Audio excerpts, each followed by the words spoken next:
Okay, makanan dah ready. Mungkin ada last ke? Tak ada? Makanan ready semua dah tak nak angkat tangan Ustaz. Tu taktik tu. Okay, mungkin last soalan. Tapi saya confirm lagi. Sebab saya rasa Zahid kenal dia lah. Saya Muhammad Hasif. Okey, insyaAllah. Selalu kita dengar dulu macam dalam Quran tadi lah. Dan Nabi dah bercakap supaya dirahsiakan. Tapi kadang-kadang kita tu paling cepat cakap dan menyampaikan kepada orang. Dan selalu pula orang kata orang perempuan je tak boleh cerita pasal hal rumah tangga. Tapi orang lelaki macam mana? Sebenarnya rahsia rumah tangga tu perlu dijaga oleh kedua pihak. Betul. Kan? Jadi itulah sebab sebagai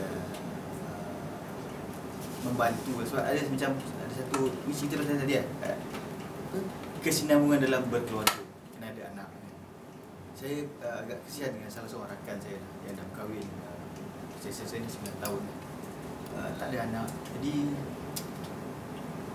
kesian bukan apa bila dia kata, bila kita tanya dia, hang tak balik kan, lewat dah ni, kita tarik dia semua kan, aku nak bawa beli rumah kan dah, bukan ada anak pun, rumah nak tengok kan dah, tengok punya aku dah ya. Cuma je dah. Jadi macam mana cara yang boleh kita bantu dia untuk nasihatkan dia supaya sebab ramai lah, bukan seorang ni je, ada lagi 2-3 orang kan yang macam ada seorang lagi menyisihkan diri daripada kawan-kawan. Malu dia tak tahulah sebab dia kahwin awal lagi pada kami semua lah kan. Tapi sampai kalau anak tak ada, mula-mula dulu duk main je lah, bersembah, jumpa semua kan. Sekali main rumah kita, tengok orang lain semua ada bawa dia punya handbag lah kan. Selalu perempuan dia kata bawa handbag lah, susun handbag kan. Wife dia tak ada. Lepas tu dia hilang pada.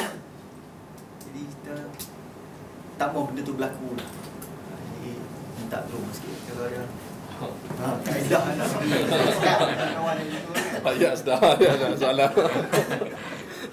Satu lagi boleh? Itu lagi. Dia dalam konteks menjaga ahli keluarga dari api neraka kan?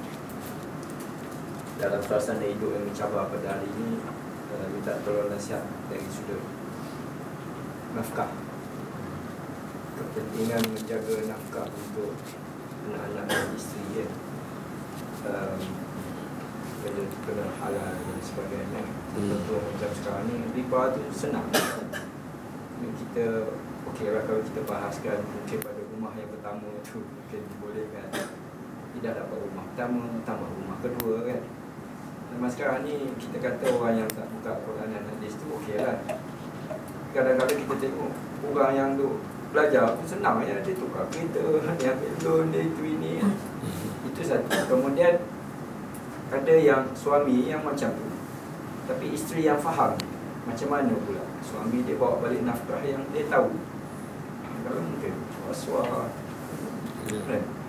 Jadi macam mana nasihat pula? Adakah tak apa dia sebab tanggungjawab suami yang memberi nafkah tu, jadi isteri terlepas macam tu je, makan je lah, tak apalah kan? Adakah itu apa ini dalam kaedah dalam konteks yang ada tadi? Untuk jawab tentang tadi tentang apa? Tentang anak tadi tentang kahwinan. Inilah yang dikatakan kadang-kadang kita kena faham, walaupun dia macam ayat skema ke apa orang tu, ayat selalu diulang-ulang, tapi inilah dia bila kita faham hidup ni ujian. Kalau orang barat dia kata hidup ni mesti ada masalah. Kita tak akan ada hidup yang tak ada masalah, cuma kita ni kena ada sebahagian kata kita kena belajar handle masalah tu. Satu lagi adalah kita kena enjoy dalam menyelesaikan hidup ni. So sebenarnya semua orang Islam, kaum Islam akan faham, akan terima bahawa hidup ni adalah rentetan kesusahan dan ujian. Jadi kalau kita boleh slow talk dengan orang macam ni, pertama kita kena ulang banyak kali bahawa dia bukannya tak dapat anak, belum dapat kan? So kita kena bagi dia harapan, sebab kisah Nabi Zakaria, kisah Nabi Ibrahim, Dan kisah ramai lagi orang di zaman sekarang pun yang tak berpuasa, akhirnya Allah bagi rezeki. So kita kena tanamkan dia tak boleh orang kata apa, anggap tu sebagai hukuman daripada Tuhan. Dia kena anggap daripada ujian, dan dia mungkin bila-bila masa Tuhan akan uji dia dengan ada anak pula. Macam orang yang ada anak pun, kita kata kita boleh argue dengan dia cara elok, adakah orang yang ada anak tu boleh dianggap nikmat? Sebab dalam Quran sebut kadang-kadang anak juga sebagai adu, musuh. Dan kadang-kadang harta sebagai fitnah. Dan kadang-kadang anak tu sebagai keindahan, perhiasan. So dia kena faham bahawa manusia yang ada anak, ramai ke sikit, sebenarnya adalah orang yang bermasalah dalam kategori dia. So mana bersyukurlah kita dengan apa yang kita ada, bersabarlah dengan apa kita tak ada. Tapi sebenarnya istilah tak ada, kita ada banyak benda. Dan satu lagi, bila kita cakap dengan sebab dia anggap bahawa orang lain semua happy, itu masalah juga. Kan? Dia andaikan orang lain semua, ustaz syok lah, tahu zarak syok lah. Oh, ni ustaz kerja TV je dah syok lah. Saya kalau saya kerja buat ustaz, saya syok. Dia mana-mana tahu orang syok tak syok kan? Dia andai. Lepas tu dia andaikan, saya lah juga. Saya lah yang malang. Why me? Kan? Why not? dia macam sistem pemikiran yang menggambarkan bahawa orang lain semua seronok dengan kehidupan dia kan. Lepas tu macam ni lah dia kata apa? Saya okey, hidup saya okey, nak selesai masalah saya ialah dengan ni. Maksudnya dia cadangkan cadangan ni, sebenarnya cadangan tu semuanya menimbulkan masalah baru. So kadang-kadang kita kena ajar orang macam ni, kena ajak dia fikir, baca Quran, tengok Quran banyak tak kilo gunakan akal, fikir elok, fikir betul-betul macam mana kan. Bila kita baca Quran kita tak faham kenapa macam ni, bila kita fikir baru kita faham, itu maksud dia. So orang macam ni sebenarnya negative thinking dia terlalu kuat kan. Dan kita sendiri pun anggap dia negatif tak. Kita pun ada membantu ke arah dia tension juga. Contohnya bila kita tahu dia tak ada anak, jangan sembang pasal anak. Contoh kan, macam Nabi tak bagi berbisik kan, tak bagi bisik sama kita, seorang ni tak tahu apa kita bisik. So sama juga dengan kita, tahu dah dia ni contohnya dah kahwin tapi tak dapat anak, kita duk cerita anak main anak ni apa ke benda ni ya? Kita tak erti ke nak jaga hati orang kan. Ataupun kita sendiri macam orang kata apa, tak pernah tolong, kita kata tolong dia macam doakan dia ke, bagi cadangan ke apa semua, itu tak pernah. Dan memang ada orang ni, saya pernah jumpa orang macam ni yang kadang-kadang dia terasa hati, kita tak cakap pun dia terasa. Contohnya kita cakap pasal benda lain tapi ada anak sikit, dia pun cakap nak cakap tu elok sikit. Kita pun jadi satu hal masalah kan. Maksud kita banyak sangat sebab yang mendorong dia untuk jadi negatif kan. Paling elok kita rasa orang macam ni dia kena duduk dan kembali kepada agama juga. Dia tak boleh semata-mata macam tadi penyelesaian dia tak balik rumah. Contoh penyelesaian dia dia jadi orang tak seorang pemarah, orang yang masalah kan. Ada orang ambil tindakan yang positif, ambil anak angkat.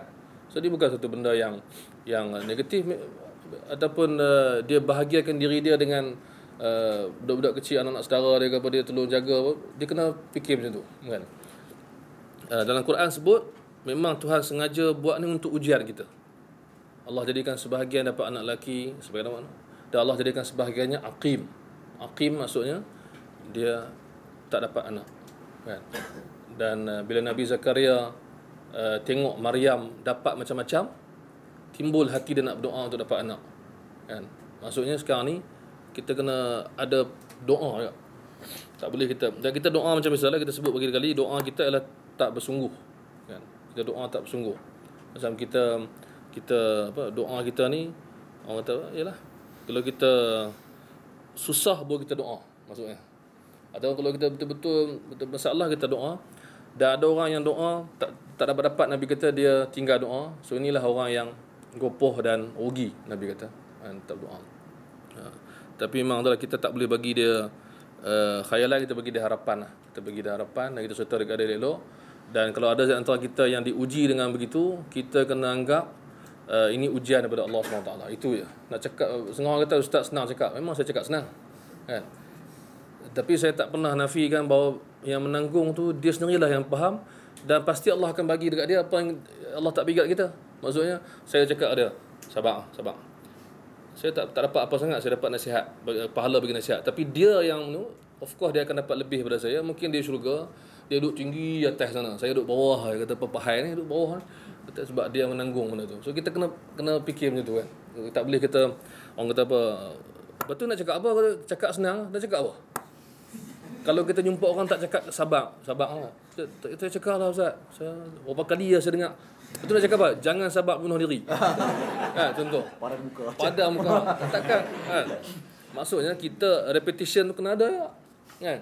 Penasihat yang berulang memang sebab tu dah ada masa dia kena bersendirian fikirkan, ada masa dia kena bersama dengan orang yang positif untuk fikirkan. So saya rasa benda ni amat penting dalam soal nafkah. Apa nafkah tadi? Rezeki yang tak halal sebenarnya dibagi pada isteri. Okeylah, rezeki tak halal lah tuan-tuan. Saya nak kongsi sikit pasal cerita anak ni tuan-tuan. Ada seorang ustaz kawan saya juga, dia kongsi pengalaman. Dia ada dua orang sahabat dia sekolah rendah. Dia ni tak jumpa lebih kurang 30 tahun. Seorang ni dah kahwin 15 tahun tak ada anak. Dah dapat tak ada anak, tiba-tiba direzekikan dapat anak. Orang.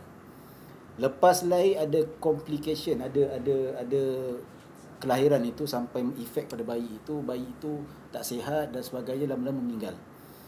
Jumpa kawan dia, biasalah dah tanya apa khabar, assalamualaikum, apa cerita, duduk mana sekarang. Kita dah tahulah, apa-apa sekali kita akan tanya anak berapa orang dah.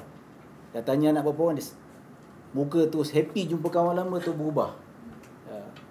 Dia kata, aku nak cerita pasal anak ni, aduh aku tak sampai hati, sensitif betul lah. Bini aku nak mengong sikit dah, dia kata. Bayangkan 15 tahun tak kahwin, kan? Dah kahwin, dikurniakan cahaya mata, ditunggu sekian lama, ditatang minyak penuh, 3-4 bulan meninggal dunia. Jadi tak heran kalau isteri dia tu mengong sikit, dah macam tak betul, duduk kemurungan, tak nak pergi kerja dan sebagainya. Lepas tu ditambah lagi dengan stres suami melihat anak dah meninggal, isteri pula jadi macam tu. Satu pukulan yang cukup hebat, dulu pernah saya cerita dalam seminar 3 kul tu, Allah ceritakan lam yalid wa lam yulad. Allah tidak dilahirkan dan tidak melahirkan dan tidak dilahirkan. Maksudnya Allah nak tunjukkan kekuasaannya, kehebatannya, yang manusia duk tunggu-tunggu dan manusia duk cari-cari selama ini sampai tak ada anak boleh jadi gila sikit. Allah Subhanahu Wa Taala tak perlu itu semua. Allah Maha hebat. Dan situasi kedua, dia kata dia jumpa dua sahabat dia juga. Seorang sahabat ada 7 orang anak perempuan, 6 ke 7 macam tu. Duk jumpa-jumpa dah, aku pun dah pernah doa, dah give up dah aku. Tak dapat juga anak lelaki. Pun dah dapat anak pun banyak bunyi pula. Kan? Dah bagi 6 nasib baik, dia kata baik, nasib baik Allah bagi hang 6 orang, 7 orang anak perempuan. Tengok dalam Bersamamu ke dalam TV Al-Hijrah, Manjada wajah, dapat 6 anak orang perempuan tapi ada masalah kesihatan, tak boleh berjalan, tak boleh apa, mak bapak terpaksa angkut dan sebagainya. Anak tu dapat anak tapi macam Salam cakap, bukan membebankan tapi dah jadi tanggungjawab nak buat macam mana. Dah anak kenalah jaga, kenalah pimpin dan sebagainya. Satu lagi anak lelaki, tapi cukup baiklah, dapat 6 orang anak perempuan tapi sihat, bijak, belajar, tak ada cacat, tak ada apa. Kat situ satu pengajaran yang bila dikongsikan kepada saya rasakan sebagai satu tamparan bagi kita yang tak reti nak bersyukur. Tak ada anak, kadang-kadang kita tak ada anak, kadang-kadang ia boleh jadi satu bebanan ataupun satu ujian yang cukup besar. Orang dapat anak tapi anak cacat, Down syndrome, tak boleh nak uruskan diri sendiri, berfikir masa depan macam mana anak aku, dah aku ada tak apalah, bila dah tua siapa nak jaga dia pula. Satu perkara yang dipikirkan. Anak, ia nikmat, tapi kadang-kadang ia bukan nikmat tapi sebagai ujian yang cukup besar. Kadang-kadang kalau dalam hukum manusia kita kata beban dan duduk tidak menyeronokkan. Dapat anak lelaki, perempuan tak ada beza dan sebagainya. Kadang-kadang sebab itulah kita kan ada sifat yang optimis. Ya, Muslim dalam hati Allah. Jadi tentang cerita nafkah tu, of course lah, nafkah ni perlulah kita letakkan dari segi sudut kita berjaga-jaga. Kita sebagai dalam, saya teringatlah satu dalam erti kata kita letakkan amalan dosa ni dia melibatkan first party, tak melibatkan second party, third party. Ya, kita sebagai bapa cari harta yang haram, kita bagi ke anak kita, yang dosa kita lah. Tapi isteri yang anak terima nafkah tu, itu hak dia. dia tak dosa makan harta tu. Macam tu jugalah saya menang nombor ekor, dapat 10 juta, saya belanja kereta satu. Ustaz Adam terima tak dosa. Itu dia dapat secara baik. Yang dosa saya. Maksudnya kesalahan mencari benda yang haram itu tak ada second party, third party. Ini banyak disokong oleh hadis-hadis dan macam-macam lagi kalau kita nak cerita panjang. Jadi walau bagaimanapun, tapi kita sebagai bapa yang nak mencari rezeki yang halal ni, pertama perlu kita lihat dari segi tanggungjawab kita kepada diri kita dan tanggungjawab kita kepada Allah Subhanahu Wa Taala dan tanggungjawab kepada keluarga kita sendiri. Tanggungjawab kepada kita amanah. Kita diamanahkan untuk hidup di dunia ini berlandaskan syariat dan perhatian yang disyaratkan oleh Nabi sallallahu oleh Allah Subhanahu Wa Taala melalui Al-Quran dan Sunnah. Kena cari halalan, kena cari yang thayyiban, itu kita kena buat. Lepas tu hak kita pada Allah Subhanahu Wa Taala, kita kena laksanakan hak Allah Subhanahu Wa Taala, kita tengah taat perintah Allah. Allah kata kita perlu laksanakan bahawa apa yang kita cari itu seperti mana yang dia kehendaki oleh Allah Subhanahu Wa Taala, kita tak langgar perintahnya, kita dah laksanakan perintah Allah. Dan laksanakan perintah keluarga kita perlu juga laksanakan bahawa kita beri kepada mereka rezeki yang bersih, rezeki yang halal, rezeki yang suci, rezeki yang baik untuk masuk ke dalam jiwa anak-anak kita, isteri kita, supaya sebab kalau kita tuan-tuan, kalau kita dah terbiasa cari benda yang haram ni tuan-tuan, yang lain kita tak ambil peduli lagi dah. Kita tak ambil lagi konsep ibadah yang lain. Kita tak ingat semayang kita tak ingat kita punya ketaatan pada Allah, segala kewajipan kita tak ingat, sebab kita dah suka cari benda haram, benda lain kita tak peduli lah. Dan kita pun bagi rezeki yang haram pada anak kita, yang tak bersih pada anak kita. Macam tu kita tak ambil berat, apatah lagi tindak tanduk anak dan bini isteri kita yang lain. Dia orang nak semayang ke, dia orang tak taat pada Allah ke, langgar perintah Allah, kita tak peduli. Yang penting aku bagi dia makan, dia kenyang, tak bising dah, cukup. Itu antara implikasi yang menyebabkan kita tak ambil endah tentang kualiti ubudiyah keluarga kita. Sampai kita boleh dikelaskan oleh Allah sebagai yang dayus. Haramallahu alaihi thalathun haramallahu alaihinna al-jannah. Pertama kata ad-dayuth al-aq mudmin al-khamri, ad-dayuth alladhi yuqirru su'a fi ahlihi. Maksudnya 3 golongan di mana Allah mengharamkan golongan ini daripada syurga. Pertama, mereka al-aq, iaitu mereka yang menderhaka kepada kedua ibu bapanya. Kedua, mudmin al-khamri, mereka yang ketagih arak, yang minum arak, yang mabuk arak. Dan yang ketiga, ad-dayuth, iaitu golongan dayus, di mana mereka memperakui, mereka membiarkan perkara-perkara buruk, perkara-perkara maksiat yang berlaku ke atas keluarganya, keluarga mereka sendiri. Itu satu sudut. Dan satu sudut lain, kita sibuk mencari rezeki, tak kira rezeki halal ke haram, tapi kita tak lihat dari sudut rezeki yang kita nak bagi dari sudut santapan rohani untuk kita berikan pada keluarga kita. Sibuk kita bagi material, kita rohani kita tak bagi kita, sampai kita biarkan keluarga kita buat perkara-perkara tak endah.